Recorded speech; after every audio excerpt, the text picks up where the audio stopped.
அனைவருக்கும் வணக்கம். இன்னைக்கு ஹிந்தி நியூஸ் பேப்பர்ல என்ன இம்பார்ட்டன்ட் நியூஸ் இருக்கு அப்படிங்கறத பார்ப்போம்.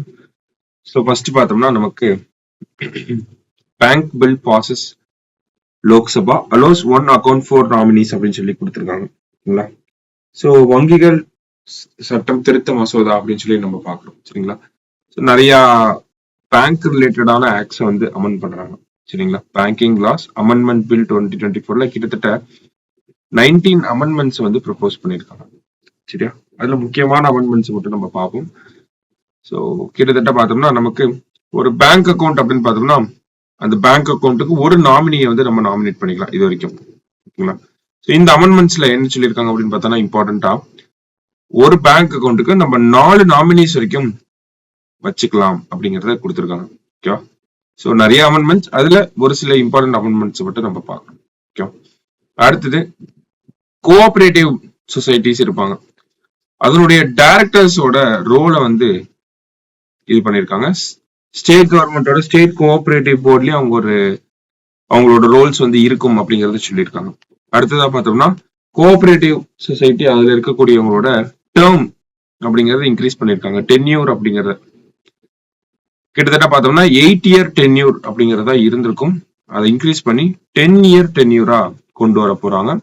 ஸோ அதுவுமே வந்து ஒரு இம்பார்ட்டன்டான அமெண்ட்மெண்டா இருக்கு சரிங்களா. மற்றபடி பார்த்தோம்னா நமக்கு பொதுவான விஷயங்கள் அதுல அந்த பில் ரிலேட்டடா என்ன விவாதங்கள் நடந்தது அப்படிங்கறத கொடுத்துருக்காங்க. ஸோ வாய்ஸ் ஓட் மூலியமா இது லோக்சபால பாஸ் ஆயிடுச்சு, அடுத்து ராஜ்யசபாவுக்கு போக போகுது சரிங்களா. ஸோ இதுதான் ஃபர்ஸ்ட் செய்தியில இருந்துச்சு. அடுத்ததா பார்த்தோம்னா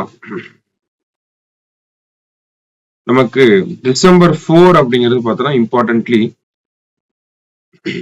நமக்கு World Wildlife Conservation Day அப்படின்னு சொல்லுவோம். டிசம்பர் 4 இந்தியாவை பொறுத்த வரைக்கும் பார்த்தோம்னா 2.4% of the world geographical area இருக்கு. ஆனா கிட்டத்தட்ட பார்த்தோம்னா 7 to 8% of the animal and plant species வந்து இந்தியாவில் இருக்கு. அதனாலதான் இந்தியாவில இருந்து ரிச் பயோடைவர்சிட்டி இருக்கு அப்படிங்கறத சொல்றாங்க. கிட்டத்தட்ட 45,000 ஸ்பீசிஸ் ஆஃப் பிளான்ட்ஸ் இருக்கு, 91,000 ஸ்பீசிஸ் ஆஃப் அனிமல்ஸ் வந்து இருக்கிறதா நமக்கு சொல்லியிருக்காங்க சரியா.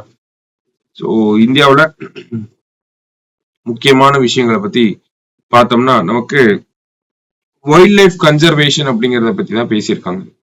ஸோ வைல்ட் லைஃப் கன்சர்வேஷன் அப்படிங்கிறது ரொம்ப நீடடா இருக்கு. இதுல கிட்டத்தட்ட 73 endangered species, critically endangered species வந்து இந்தியாவில் இருக்கிறதா சொல்லியிருக்காங்க.